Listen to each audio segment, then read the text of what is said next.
Deus nos conduz em graça, em sabedoria, ao meditarmos à luz da palavra dele.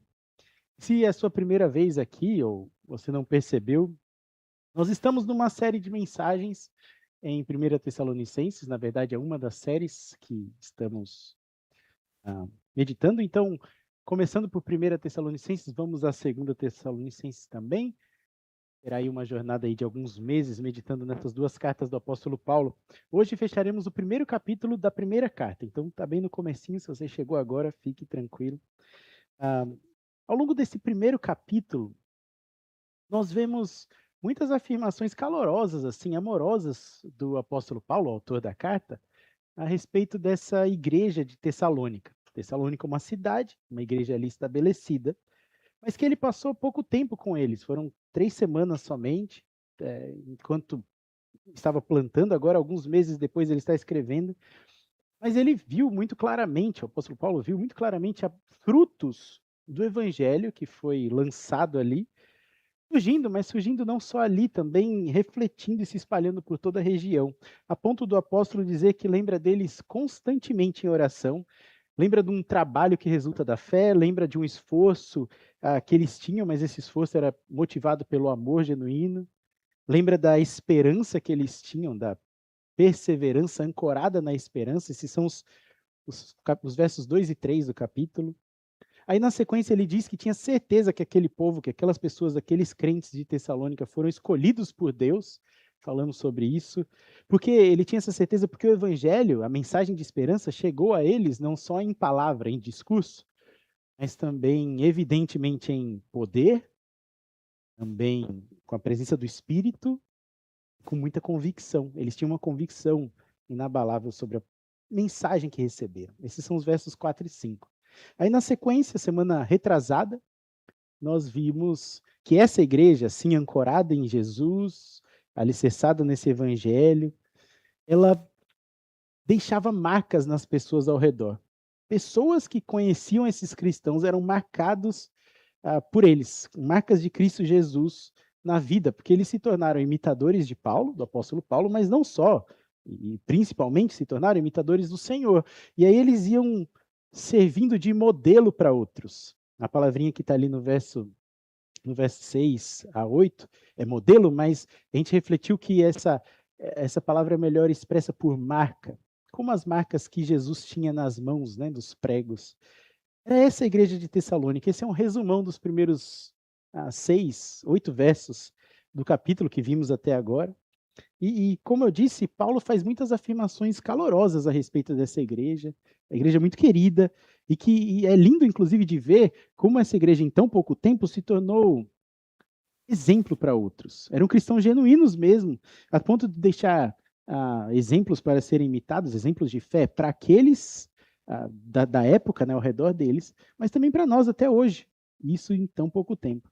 Então, para fechar o primeiro capítulo, diante de tudo isso, também veremos aí algumas afirmações belas do apóstolo Paulo em relação a essa igreja, características que queremos sim imitar, mas para hoje, sinceramente, eu quero entregar uma exposição mais simples, bem simples na exposição de hoje. Você nem precisa de um conhecimento vasto das escrituras, conhecimento teológico, nem precisa de muita sabedoria. É uma mensagem simples, depende de uma autorreflexão somente. Falaremos muito claramente que dizer sim para Deus é dizer não para outros deuses. E eu já te entrego esse extrato, esse resumo de tudo que a gente vai refletir hoje, porque aquela igreja de Tessalônica, aquela igreja só pôde viver o que viveu, só pôde ser exemplo para outros, porque eles disseram sim para Deus e disseram imediatamente não para outros vários deuses que os cercavam. E tudo que você vai precisar para hoje para entender esses 2 versos é um pouquinho de autorreflexão e a curiosidade de uma criança. Uma menininha muito sábia perguntou para a mamãe essa semana: "Mãe, como é que eu sei que Deus existe?" Pergunta profunda. E crianças fazem isso, né? Dá aquele nó na gente, a gente fica até perdido para responder, né? Tenta, se tivesse um chat GPT, perguntava na hora para ver se ajuda. Mas crianças fazem essas perguntas. E ela perguntou para a mãe: "Mãe, como é que eu faço para saber que Deus existe? Eu quero A partir dessa pergunta e um pouco de autorreflexão, a gente medite nesses dois versos. Então, abre aí em 1 Tessalonicenses, capítulo 1. Os versos de hoje são os versos 9 e 10, mas eu quero ler a partir da exposição da semana passada, versos 6 em diante. Finalzinho do primeiro capítulo. 1 Tessalonicenses, capítulo 1, verso 6. A palavra de Deus diz assim: de fato, vocês se tornaram nossos imitadores. Imitadores do apóstolo Paulo, né? E do Senhor. Pois apesar de muitas aflições, receberam a palavra com alegria que vem do Espírito Santo. Assim tornaram-se modelo, como eu disse, marcas, né, para todos os crentes que estão na Macedônia e na Acaia. Porque partindo de vocês, propagou-se a mensagem do Senhor na Macedônia e na Acaia. E não somente isso, mas a fé que vocês têm em Deus também tornou-se conhecida em toda parte. Foi até aqui que meditamos na última vez que nos encontramos. E eu quero seguir, então, no finalzinho do verso 8 até o 10, nessa noite. Como que esses crentes que se tornaram exemplo para outras pessoas, como que eles viviam, enfim, o que tem aí por trás? E Paulo diz assim, o resultado de quê? Dessa fé conhecida por toda parte? O resultado é que não temos necessidade de dizer mais nada sobre isso. Ele nem precisava explicar muito. Verso 9, pois eles mesmos, esses da Macedônia e da Acaia, eles mesmos relatam de que maneira vocês nos receberam e como se voltaram para Deus, deixando os ídolos, a fim de servir a Deus, ao Deus vivo e verdadeiro, e esperar dos céus o seu Filho, a quem ressuscitou dos mortos, Jesus, que nos livra da ira que há de vir. Até aqui. Se você estava aqui na semana retrasada, eu falei que Macedônia e Acaia são como dois estados daquela época. Claro que guardando as devidas proporções, né? A gente está falando de Grécia Antiga, não de Brasil. Brasil é dimensão continental, né? Gigantesco, mas guardando as devidas proporções, eram dois estados da Grécia Antiga. Eram como, assim, coladinhos um no outro, né? Como o Rio São Paulo. Mas estados, regiões grandes, populosas, inclusive, e a partir de uma única igreja, essa igreja de Tessalônica, o povo desses dois estados ouviu a mensagem do Senhor. Foi marcado pela mensagem do Senhor. E o que Paulo escreveu aqui é que ele nem precisava dizer mais nada sobre isso. É interessante, eu nem preciso dizer muita coisa, porque o pessoal dos dois estados, numa linguagem, tradução minha aqui, né? Não precisa dizer muita coisa, porque o pessoal desses dois estados fala a forma que vocês vivem, fala da forma que vocês vivem. Eles sabiam, parecia que eles realmente tinham conseguido espalhar a mensagem. Para nós, pode parecer normal hoje termos igrejas missionais que são plantadoras de outras igrejas e acabam sendo reconhecidas, né, nos estados, no país, vão espalhando a mensagem do Senhor, fazendo discípulos, expandindo o reino. Hoje as igrejas são mais midiáticas, né, estão na internet. A gente acaba conhecendo os ministérios, sabendo o que está sendo feito lá numa igreja em São Paulo, sem estar lá. Mas o que para nós é muito fácil hoje, visualizarmos o impacto de uma igreja numa região, para eles, naquela época, era extremamente difícil. Naquela época e naquela região, esse movimento de espalhar o evangelho, de impactar estados, era totalmente pioneiro. O que eu quero dizer por pioneiro? Eles estavam deixando marcas de Jesus Cristo numa sociedade que nunca tinha ouvido falar nem o nome de Jesus. É um pouco diferente do que a gente vive hoje. E mais, eles estavam avançando com essa mensagem do Senhor e tornando a sua fé conhecida num ambiente que era extremamente politeísta. Os gregos, eles criam em vários deuses e muitos poderes, e agora dominados pelo Império Romano, porque nessa época o Império Romano já tinha dominado a Grécia, eles também adoravam inclusive o imperador como um deus. Então, a igreja de Tessalônica, estando numa das principais cidades ali da rota comercial da antiga Grécia, ela se torna um exemplo num ambiente extremamente hostil e pioneiro. E se você não lembra imediatamente quando a gente fala Grécia, né?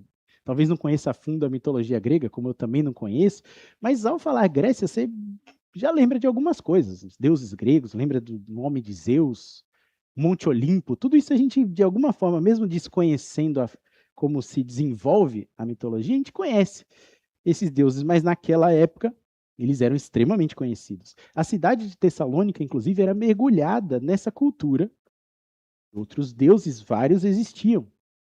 Esse Monte Olimpo, que a gente já ouviu falar em alguns momentos da vida, ele ficava a 100 quilômetros dali de Tessalônica, bem pertinho, e era o monte, a montanha, em que acreditavam que era a morada dos deuses, né? Então, os principais deuses, os 12 deuses do Olimpo, moravam ali a 100 quilômetros de Tessalônica, bem pertinho.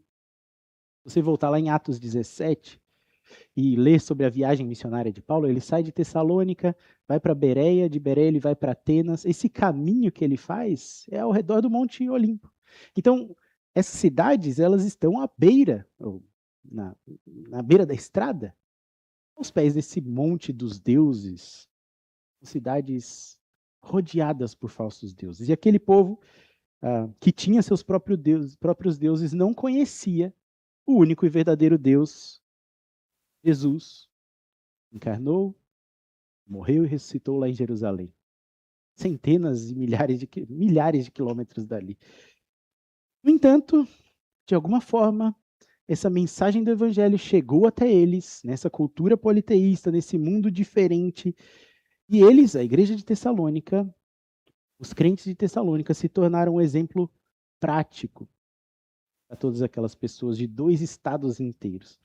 Para tentar ilustrar melhor o extrato desses 2 versos, quero colocar, não sei se a primeira imagem vai dar, talvez apareça aí, mas olha o que acontece ali naqueles versos que são a parte de nós, né? Eles mesmos relatam, esses dos 2 estados, extremamente politeísta, toda essa cultura que eu falei, e eles mesmos relatam a maneira que vocês nos receberam, como se voltaram, e a palavra voltar, em algumas outras versões, talvez você tenha aí, é converter-se, como eles se converteram para Deus, né? Voltar-se, converter-se para Deus. Esses 2 estados reconheciam como Tessalônica tinha se convertido para Deus, deixando os ídolos, a fim de servir o Deus vivo e verdadeiro, e esperar dos céus o Filho, a quem ressuscitou dentre os mortos, Jesus, que nos livra da ira que há de vir. Queridos, a fé dos tessalonicenses era atestada por todos aqueles que os conheciam, e a informação chegava a todos os lugares porque eles verdadeiramente se converteram, voltaram-se para Deus, serviam a Jesus, Deus vivo e verdadeiro. Eles esperavam ansiosamente a volta de Jesus. Se você estava aqui na primeira exposição de Tessalônica, a gente vai falar sobre isso quando a gente estiver mais pertinho do final da carta, eles até pararam de trabalhar porque estavam ansiosos pela volta de Jesus, achando que ia acontecer de imediato. A informação chegou a todos aqueles 2 estados, chegou a Paulo também, a ponto dele nem precisar falar sobre isso. Estava viralizando a informação. Todas as rodas de conversa, gente, você viu? O pessoal se converteu de verdade lá, um tal de um Jesus. Olha só, eles você acredita nisso? Povo de Tessalônica. Não acredita. Era o papo que estava rolando, o pessoal reconheceu que eles se converteram, serviam a Jesus e estavam esperando o retorno desse Jesus. 3 características: se voltar, servir e esperar. Foram marcas evidentes dessa transformação dos irmãos de Tessalônica. Nossos irmãos em Cristo, eles aguardavam a vinda de Jesus de forma ativa, de forma intensa. A gente poderia investir aqui algumas dezenas de minutos falando sobre cada uma dessas características. Falando sobre como devemos nos voltar para Deus genuinamente, intensamente, como devemos caminhar em direção a Ele. Essa é a ideia do termo, voltar-se, né, converter-se. Poderíamos falar intensamente aqui nessa noite sobre o que é servir a Jesus, o Deus único e verdadeiro, a necessidade de servir, a bênção que é servir. Poderíamos também hoje meditar sobre essa espera ativa que a igreja de Tessalônica tinha, esperarmos do céu o retorno de Jesus ansiosamente, mas eu não quero focar em nenhum desses 3 aspectos, sem antes focar em algo que passa desapercebido na nossa mente, que eu já entreguei para você no começo. Pode não chamar nossa atenção numa primeira leitura, até porque são pouquinhas palavras aí, mas como eu disse, Nessa noite eu quero de verdade deixar bem claro à luz desse texto, algo que parece óbvio, mas não é. Parece muito óbvio, lógico, mas por vezes esquecemos. E algo que sem isso, nenhuma dessas 3 características ficariam de pé. Absolutamente. Porque dizer sim para Deus é dizer não para outros deuses. Porque perceba, aí a segunda imagem, alguma dessas coisas ficaria de pé se eles não deixassem os ídolos. Pois é, eu conheço a igreja de Tessalônica, pessoal firme, se voltou para Deus mantendo a adoração a Zeus. Faz sentido. Eles voltaram para Deus, mas continuam cheios de outros deuses. Estão servindo o Deus vivo e verdadeiro e ao mesmo tempo adoram outros deuses. Não faria o menor sentido.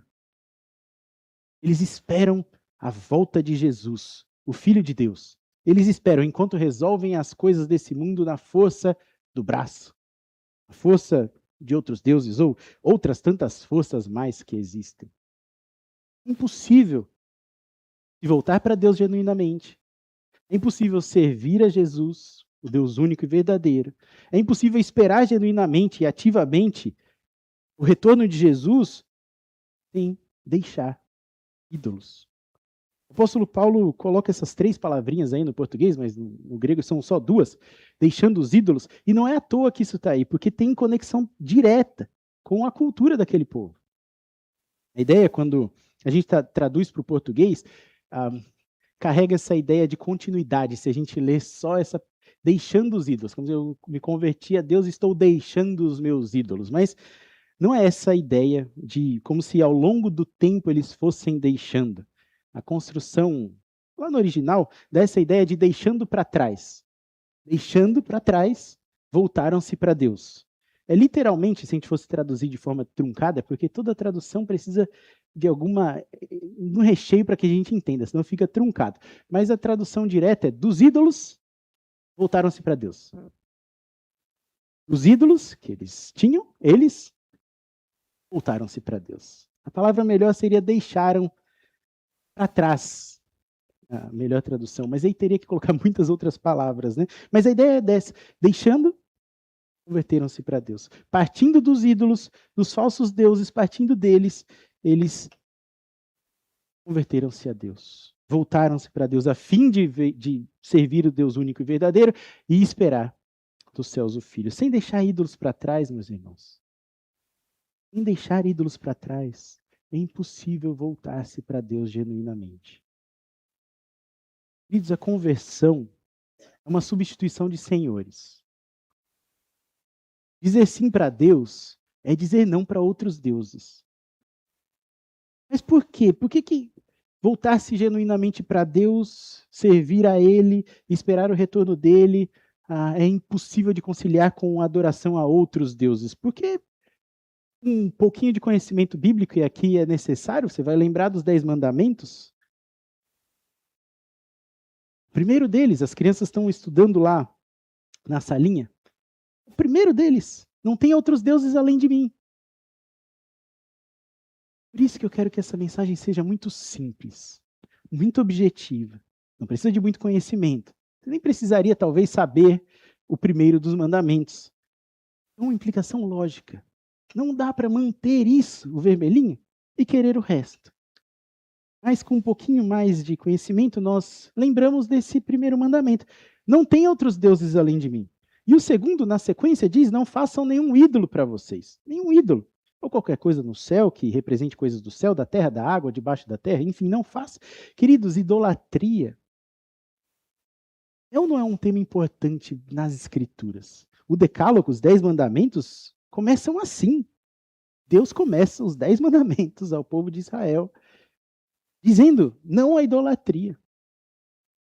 Talvez seja um dos temas mais falados nas Escrituras inteiras. Não só em versos que falam sobre idolatria, mas histórias de povo que se voltaram para os outros deuses e tudo mais.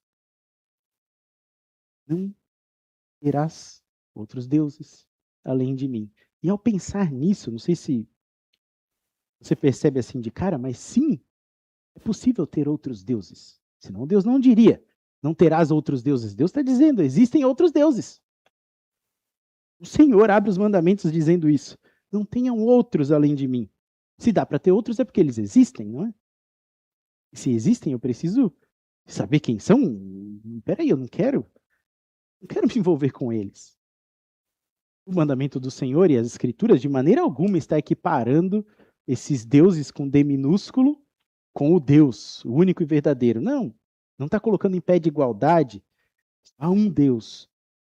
Mas Deus está dizendo, esse único Deus. Existem deuses com D minúsculo. Podem assumir o lugar dele. Não por força, não por poder, mas porque nós o colocamos lá. Assumem um lugar de adoração. Lugar esse que deveria ser só do nosso Deus. Não tem outros deuses além de mim. Ter um outro Deus é declarar a insuficiência do único Deus. O único Deus verdadeiro não é suficiente para mim. Deixa eu manter esse aqui também. Vou me voltar para Deus, mas esse aqui é importante. Deixa eu mantê-lo. Não. O mandamento deixa claro, as Escrituras deixam claro. E esse texto também, que eu não posso ter nada nem ninguém que assuma uma posição na minha vida, ou tome um lugar que isso é única e exclusivamente do verdadeiro Deus, lugar de adoração. Eu quero ler com você Ezequiel capítulo 14. O profeta Ezequiel, esse é o único texto que vamos ler fora aqui de Tessalônica, daqui a pouco a gente volta. Mas o profeta Ezequiel recebeu uma revelação do Senhor e facilita o nosso entendimento sobre deuses, ídolos e o que é idolatria. Deus esclarece para Ezequiel e será muito útil para nós nesse entendimento do que são esses ídolos. Ezequiel capítulo 14, verso 1 a 8. A palavra do Senhor diz assim: algumas autoridades de Israel vieram e se sentaram diante de mim. Aqui é Ezequiel falando. Algumas autoridades se sentaram diante dele. Então a palavra do Senhor veio a mim. Deus disse o seguinte: filho do homem, estes homens ergueram ídolos no coração. Ergueram ídolos no coração e puseram tropeços ímpios diante de si. Devo deixar que me consultem? Então esses reis, essas autoridades de Israel, na verdade, vieram ao profeta para que o profeta consultasse Deus a favor deles. E Deus está dizendo, eles colocaram deuses ídolos nos seus corações, pedras de tropeço, vou deixar que eles me consultem? Verso 4. Portanto, diga-lhes, assim diz o soberano Senhor, quando qualquer israelita erguer ídolos no coração e puser um tropeço ímpio diante do rosto, e depois for consultar um profeta, eu, o Senhor, responderei a ele segundo a sua idolatria.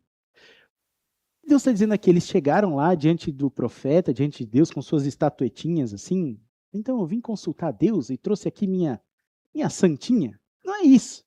Eles não levaram nada em suas mãos. O problema estava lá dentro, no coração. Ídolos no coração. Verso 5. Farei isso para reconquistar o coração do povo de Israel. Ele vai responder segundo a idolatria deles. Farei isso para reconquistar o coração do povo de Israel, que me abandonou em troca de todos esses seus ídolos. Por isso, diga ao povo de Israel, assim diz o soberano Senhor, arrependam-se. Desvie-se dos seus ídolos e renuncie a todas as suas práticas detestáveis. Percebem? Arrependam-se. Se há algum Deus ali, deixem-no. Convertam-se. Voltem-se. Verso 7, quando qualquer israelita ou estrangeiro residente em Israel separar-se de mim, erguer ídolos no coração e puser um tropeço ímpio diante de si, depois for um profeta me consultar, eu, o Senhor, responderei a ele. Voltarei o rosto contra aquele homem e farei dele um exemplo e objeto de zombaria. Eu eliminarei do meio do meu povo. Vocês saberão que eu sou o Senhor. Será que Deus deixou de lidar assim com o seu povo? Agora tudo bem chegar diante dele com ídolos no coração? Definitivamente não. Ele está dizendo a mesma coisa. A igreja de Tessalônica deixou os ídolos. Por isso impactou 2 estados. O texto é bem claro, esses ídolos, eles deixam de ser estatuetas feitas de madeira, ouro, prata, seja lá o que for, e passam a ocupar um lugar aqui dentro. Não são esses deuses de estatuetinhas que definem idolatria. São os ídolos do coração. O Senhor diz que o povo está diante dele e havia posto ali falsos deuses. Naquele lugar que deveria ser só dele. E aqui talvez eu comece a responder a pergunta da garotinha esperta. Como é que eu sei que existem outros deuses? Ou que existe Deus? Como é que eu sei que existe Deus? Uma pergunta importante. Será que eu saberei que Deus existe? Olhando para o céu, para a criação, olhando para as estrelas, para a grandeza de tudo, então, refletindo sobre isso, eu saberei, Deus existe. Será que é assim que eu sei que Deus existe? Será que eu saberei que Deus existe fazendo contas matemáticas, fórmulas, equações, que então explicam de alguma forma que Deus existe? Porque se eu não consigo explicar pela matemática, é porque há um arquiteto por trás de tudo isso. Será que é assim que eu sei que Deus existe? Será que eu saberei genuinamente que Deus existe olhando no microscópio? Aí eu olhei lá, eu vi o DNA, e no DNA a soma dá o nome de Deus. Olha, Deus existe. É assim que eu sei que Deus existe? Será que é assim, olhando para fora, eu saberei que Deus existe? A Bíblia deixa claro que não. Olhando para dentro, para o coração. Olhando para dentro de nós mesmos que saberemos que Deus existe. Porque ali tem um Deus sentado num trono. Idolatrar é colocar ali no coração algo que nos move, algo que nos direciona, algo que nos controla, algo que dá sentido existencial. No coração que Deus se manifesta. O Timothy Keller, ele, com a vasta sabedoria dele, falecido recentemente, autor maravilhoso, ele explicando sobre idolatria no livro dele, Deuses Falsos, ele compara com o livro do Tolkien, O Senhor dos Anéis. Esse é tipo mitologia grega, mesmo que você não conheça a fundo, você já ouviu falar. E nessa narrativa do Tolkien, né, nessa história, tem um anel, existe um anel, Senhor dos Anéis, lógico. E quem possui esse anel tem um poder. Ele coloca no dedo e passa a ter a capacidade de realizar seus desejos. A narrativa gira em torno disso. E alguns nobres, o Keller vai dizer, alguns nobres, personagens aparentemente bons da história, né, do livro, desejam fazer coisas boas, libertar o povo da escravidão, sei lá, preservar a terra, coisas boas.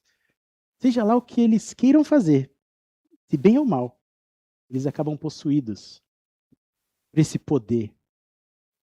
Possuídos pela ânsia de fazer o bem, em seus desejos amplificados dentro de si, a tal ponto que tomam proporções idolátricas, o que ele diz. Esses bons desejos também podem dominar seu coração. Isso é um ídolo. Aquilo que toma o coração daquele que o possui é um Deus. É assim que vemos que existe um Deus. Aquilo que nos governa. Aí nesse momento você pode pensar, então estou livre de idolatria? Mas claro que eu. Se Deus é isso, aquilo que tem controle da minha vida, então Deus não existe. Porque quem tem controle da minha vida sou eu. Não tem nada, absolutamente nada que tome esse lugar, que me domine. É claro para mim que quem me domina sou eu mesmo. Parabéns.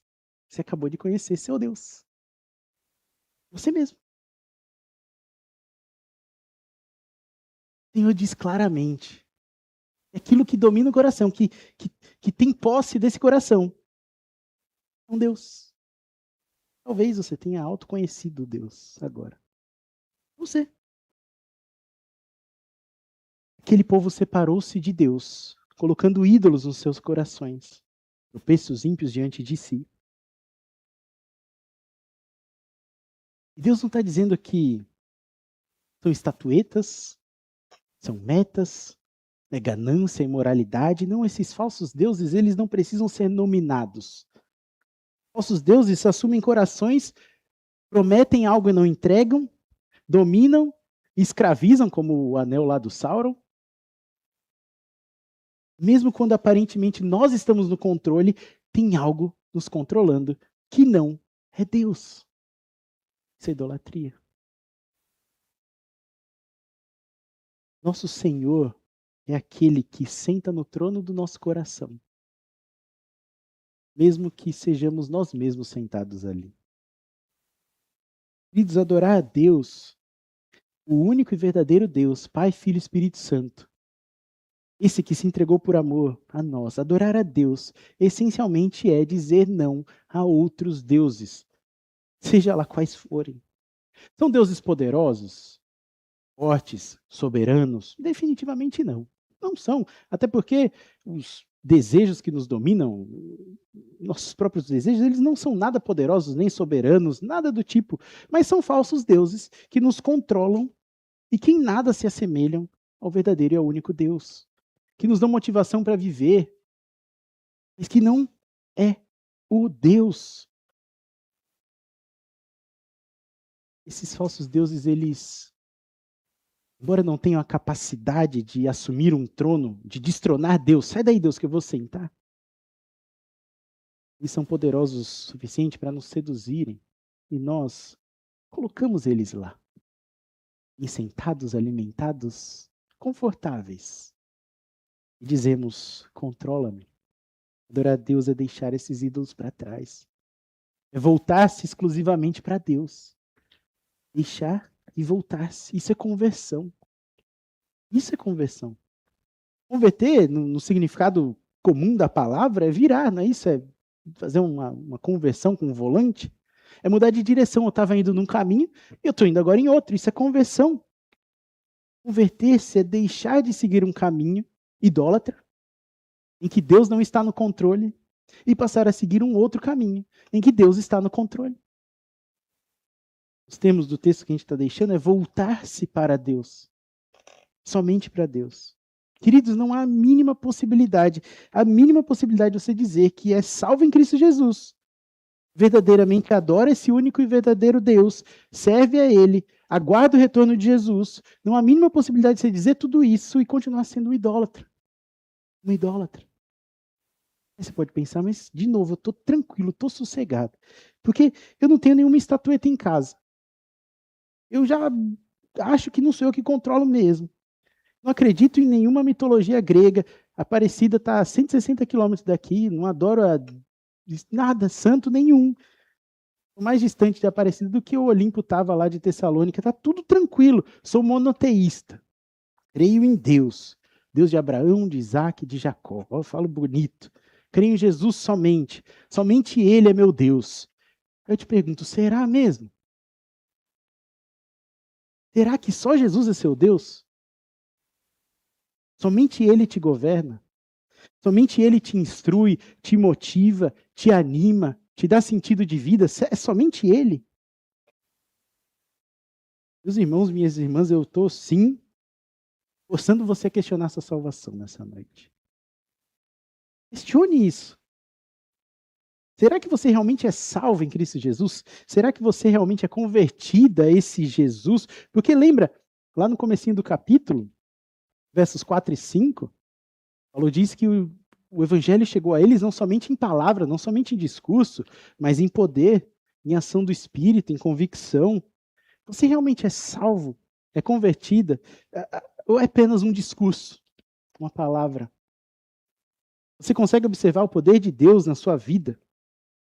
Atuando na sua vida? Você consegue descansar nas mãos do Espírito Santo, ser conduzido por Ele?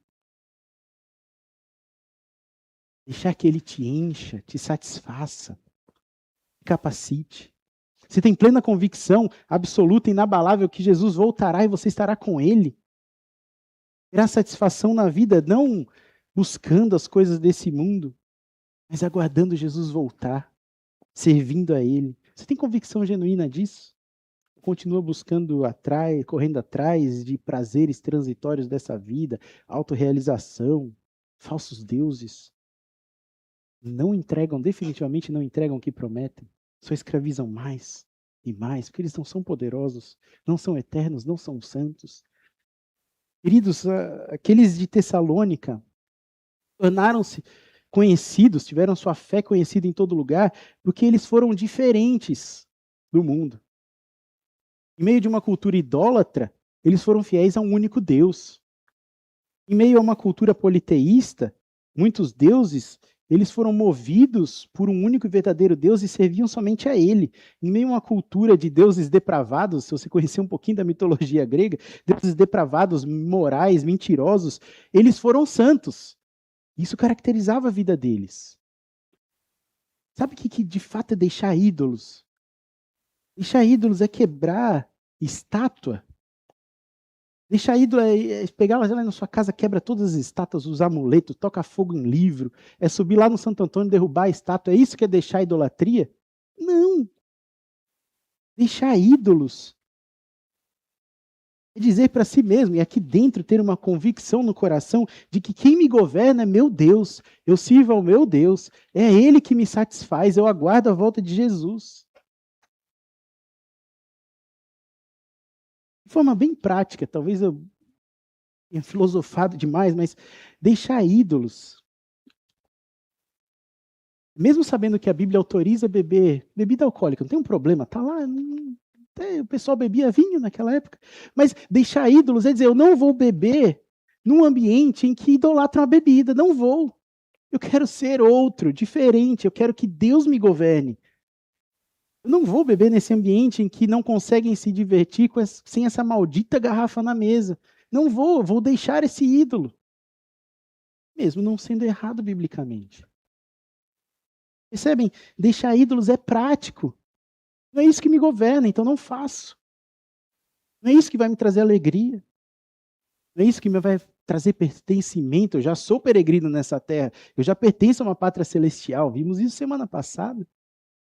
Percebem? Deixar ídolos é falar a verdade num ambiente em que a mentira já se tornou prática. É comum. Todo mundo suprime a verdade mesmo. Isso aí é tranquilo. Coisa mais normal do mundo. Quem não mente é besta. Eu vou falar a verdade, porque é isso que me faz deixar esse ídolo. É isso que me governa, não. É apontar para o único e verdadeiro Deus, deixar ídolos, é apontar para Ele no mundo de falsas esperanças. Mundo de falsas esperanças que se agarra em dinheiro, em poder, em posse, em alegria terrena. É dizer, não existe nenhuma ferramenta de autossatisfação que vai solucionar seu problema. É apontar para Deus, a única fonte de esperança verdadeira, paz, prazer, alegria, só Ele. Deixar ídolos, queridos, é cuidar da família. Cuidar da família sem fazer dela um Deus.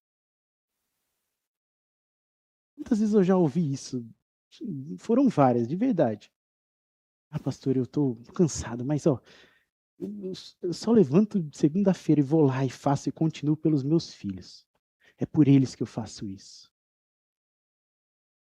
Querido, isso é idolatria. Pode não parecer disfarçado de responsabilidade, mas é idolatria. Quem te move, quem te governa, é o serviço aos seus filhos. Não é por eles que você levanta segunda-feira de manhã. É por Deus.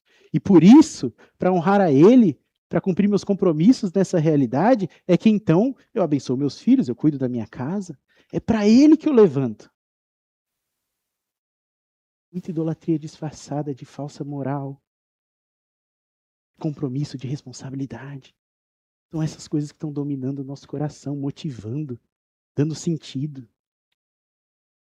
Não sei se eu estou sendo claro quanto eu deveria, mas até porque é impossível trazer aqui todos os exemplos de idolatria, porque são muitos, mas pessoas colocam a família num trono que era para ser de Deus.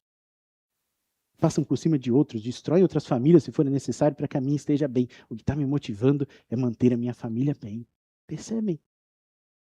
Move minha vida é Jesus. É Ele que eu quero honrar, enquanto cuido da minha família. Queridos, ter responsabilidade nesse mundo é necessário. Eu não estou dizendo para você ser irresponsável, não vai trabalhar segunda, não, porque agora eu vou ficar que nem os Tessalonicenses. Vou esperar Jesus voltar. Paulo vai depois bater neles com vara, né? Mas não é isso, não são essas responsabilidades terrenas que nos definem, percebem? Não é cuidar, comandar uma empresa, não é ter uma equipe, não é entregar um relatório, não é cuidar bem da minha família, da minha casa, não é isso que me define. Eu sou uma mulher do Senhor porque, eu cuido bem da minha casa. Queridos, é por Jesus que a gente faz as coisas. Por Ele. Senão, não é Ele que está nos governando. Teremos alegrias nesse mundo, prazeres nesse mundo, com certeza. Muitos, inúmeros. Sexo, comida, bebidas, diversões, viagens, tudo isso, mas não é isso que nos define. Definitivamente não é. Não é isso que deve nos governar. Muitos acham que estão tranquilos porque não carregam um amuleto, uma estátua. Não se julgam idólatras. Mas possuem tantos deuses quanto os gregos, se não mais. Não mais. Queridos filhos de Deus, são peregrinos nesse mundo. São salvos pela graça em Jesus Cristo. Servimos ao único, ao verdadeiro e vivo Deus. É o final do verso 9. E se é assim, é Ele, somente Ele, que está sentado no trono. É Ele que governa. É Ele que eu quero honrar. É por Ele que eu levanto, que eu vou lá e faço. É por isso, por Ele estar no trono, por querer honrar a Ele em primeiro lugar, é que eu cuido bem dos que estão ao meu redor. É que eu faço bem o que me proponho a fazer. É Ele que traz esperança, genuína esperança, alegria em meio ao caos, paz nas tribulações. Nenhuma dessas outras coisas do mundo trará. Por isso, temos a alegria verdadeira, sentido de vida. Eu trouxe alguns exemplos, mas não vou conseguir ser exaustivo. Até porque, como João Calvino dizia, nosso coração é fábrica de ídolos. Por isso que eu trouxer uma lista grande, vai surgir outros mais. Porque, de fato, facilmente, tiramos Deus e colocamos qualquer outra coisa desse mundo. Qualquer necessidade física nossa se torna um Deus que nos motiva. Irmãos, eu falo para os irmãos, aqueles que creem em Cristo Jesus, que já entregaram sua vida e nesse teste, será que eu sou salvo? Chega com sim, sou, tenho certeza. Então você não é escravo mais, não é escrava mais do pecado. Não tem mais nada que te domine, absolutamente nada. É o Espírito Santo de Deus que deve te conduzir. Não coloque outros deuses no lugar dele, porque eles nunca entregam o que prometem.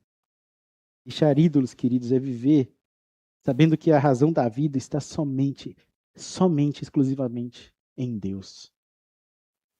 Não vivemos lá perto do Olimpo, mas estamos rodeados de falsos deuses e muitos deles estão dentro de nós. O convite desse texto é simples, é direto, de autorreflexão. Não para que saiamos daqui duvidando, questionando a nossa salvação, não é esse o objetivo. Mas uma vez ancorados em Cristo Jesus, saiamos daqui desejosos de vivermos aquilo que professamos.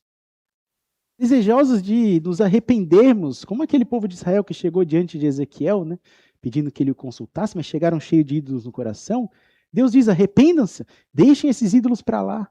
O objetivo desse texto é que saiamos daqui dessa noite desejosos de ter Deus e Deus somente no trono do nosso coração. Tudo aquilo que ocupa o lugar dele é um Deus. Como é que eu sei que Deus existe mesmo? Olha para o seu coração. Olha para dentro. Vê quem está sentado lá, ou o que está sentado lá. O que é que te motiva? O que é que te anima? O que é que te move? Para que você respira? Deus não é resposta para essas perguntas. Arrependa-se. Creia nele, peça para que ele te motive, te impulsione, te dê essa alegria de viver.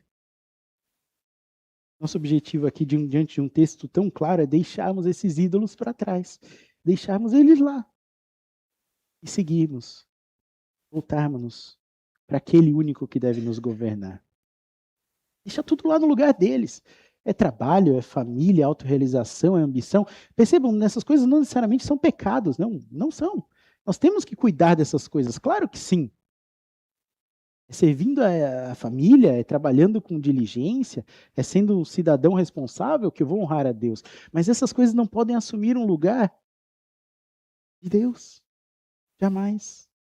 Porque quando assumem, não só passam a ser pecado, um dos mais horrendos, e passa a nos controlar. Sabe por que eu já ouvi isso direto? Sabe por que eu trabalho? Eu trabalho para tirar férias. Férias lá. É um Deus que eu coloquei no meu lugar, no lugar de Deus. Percebem muitas coisas, não dá para a gente exaurir aqui.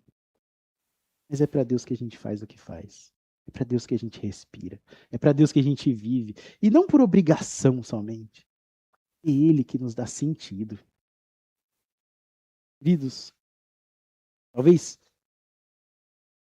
Talvez você que não conhece esse amor de Deus tão genuíno, verdadeiro, maravilhoso, que dá sentido de vida, alegria para viver, talvez você que não conheça isso, ao ouvir que Deus quer o trono da sua vida, quer governar seu dia, vai pensar que ele tá batendo com um chicote, né? Pensar que nós servimos a Deus de forma escravocrata, ele nos aprisiona, mas não é assim, definitivamente. Você pode pensar que Deus nos priva dos prazeres da vida, das alegrias do mundo? Definitivamente não. Eu tenho que te dizer que não há povo mais genuinamente livre, não há povo mais genuinamente feliz do que aqueles que servem a Deus, a fonte de toda satisfação, prazer, alegria. Esses que se chamam filhos de Deus, e meu desejo é que você se chame assim também, servem a Deus não por chicotes, mas por alegria, gratidão por terem sido alcançados por essa graça que a gente cantou mais cedo. Quando entendemos que invariavelmente, seremos servos de algo, alguma coisa vai nos governar. Somos então invadidos por uma alegria inexplicável de servirmos ao único Deus vivo, verdadeiro, amoroso, gracioso que se entregou por nós. Não somos escravos desses outros falsos tantos deuses, mas temos uma alegria genuína na presença do Senhor. E por isso servimos, por isso vivemos, por isso nos alegramos, trabalhamos, cuidamos, por isso, porque Ele nos ama. Logo, logo estaremos com Ele. E assim eu quero terminar lendo o verso 10. Nós já lemos, eu quero reler. Servimos a esse Deus tão maravilhoso, com alegria de coração, com ânimo, não por uma escravidão no sentido brutal da palavra, mas fazemos com alegria porque esperamos dos céus esse que um dia irá nos resgatar definitivamente. É o verso 10. Esperamos do céu seu Filho, a quem ressuscitou dentre os mortos, Jesus que nos livra da ira que há de vir. Jesus que nos livra da ira que há de vir. Você pode essa noite dizer que esse único e verdadeiro Deus não existe. Não vale a pena servir esse Deus que me livra dos prazeres, da ambição, da autorrealização. Não vale a pena, não quero. Não quero entregar minha vida para ele sentar no trono. Não quero nada disso, não. Você pode rejeitar, continuar servindo esses vários falsos deuses que talvez você nem os reconheça, mas eles estão aí. Mas uma coisa que você não poderá fazer. Um futuro breve, logo, logo, já, já. Se você não poderá fazer por conta própria, nem com a força de todos esses deuses falsos unidos, é livrar-se por conta própria dessa ira que há de vir. De vir sobre todos aqueles que negam Jesus. Negam praticamente, negam verbalmente, sim, mas também praticamente. Negam tê-lo como o único e supremo Senhor das suas vidas. Um dia Jesus derramará sua ira sobre todos esses. Eu desejo que você não seja um deles. Jesus é Jesus somente, só Ele, que é sentado no trono do seu coração, embora você ache que nem exista esse trono, é só Ele, reinando ali, que te livrará da ira de Deus, sobre toda e qualquer idolatria. Você está ok com isso de, eu não creio em Deus, não estou nem aí para essa tal ira? Siga firme, servindo seus falsos deuses, prometem alegria, satisfação, prazer.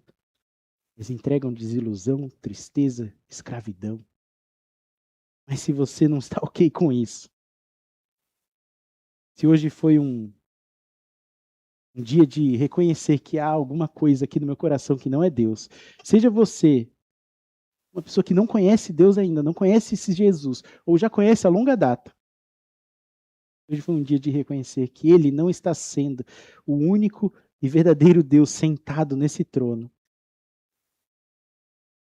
É um dia de voltar-se, arrepender-se, deixar esses ídolos, deixar esses deuses e clamar ao Senhor para que Ele assuma o controle total da sua vida. Que você desfrute dessa alegria genuína, desse prazer em servi-lo, dessa esperança de vida eterna. Logo, logo estaremos diante dele. Creia você ou não, estaremos diante dele. E hoje é um bom dia para que você clame para que esse Jesus, que te livrará da ira, sente pela primeira vez ou sente novamente no trono que é só dele. Tome um tempo para orar a Deus, se assim quiser. Eu quero orar com você. Vamos clamar a esse Deus para que Ele nos guie, governe, conduza, porque só há sentido de existência nele. Senhor Jesus, nós te agradecemos imensamente pelo sacrifício do Senhor naquela cruz. Em mesma medida, pedimos perdão. Por tantas vezes nos esquecemos desse amor. Incondicional, inexplicável amor. Nos perdoa, Deus, por constantemente destronar o Senhor daquele lugar que deveria ser só seu. Senhor Jesus, nos ajuda para que as preocupações do mundo não tomem uma aparência de responsabilidade, preocupação e acabem sendo aquilo que nos motiva, que nos move, que nos impulsiona. Senhor, que os prazeres desse mundo, que são bons, são agradáveis, o Senhor criou assim. O prazer de comer, de desfrutar da presença de pessoas, amigos, de ter um momento de lazer, viajar, descansar, o sexo, as coisas dessa vida, tudo isso, Deus, não seja, Deus nunca seja motivo para que continuemos em frente. Senhor, nos perdoa, porque por vezes essas coisas assumem um lugar que era para ser só seu e tornam-se deuses. E quantas vezes nos achegamos como aqueles israelitas se achegaram diante do profeta, clamando ao Senhor, mas viemos carregados de ídolos em nossos corações. Deus, arranca todos de lá nessa noite. Arranca daqui, Deus. Que deixemos todos para trás e sigamos em frente, unidos ao Senhor somente, servindo ao único e verdadeiro Deus e aguardando o retorno de Jesus, ansiosamente, quando nunca mais, para todo sempre, essas coisas nos assaltarão. O trono será seu para todo sempre. Nos ajuda, Deus, a viver essa eternidade já agora, para a tua glória, seja a nossa vida. Nos perdoa, nos guia por um caminho que só o Senhor pode abrir para nós. Que nossa vida seja para te honrar e te louvar. Senta no trono que é teu, Deus. Conduz o nosso viver e nos enche com essa alegria inexplicável, com esse senso de eternidade, com motivação para respirar, porque o Senhor nos ama e queremos servir e honrar ao Senhor. Assim seja, em nome de Jesus. Amém.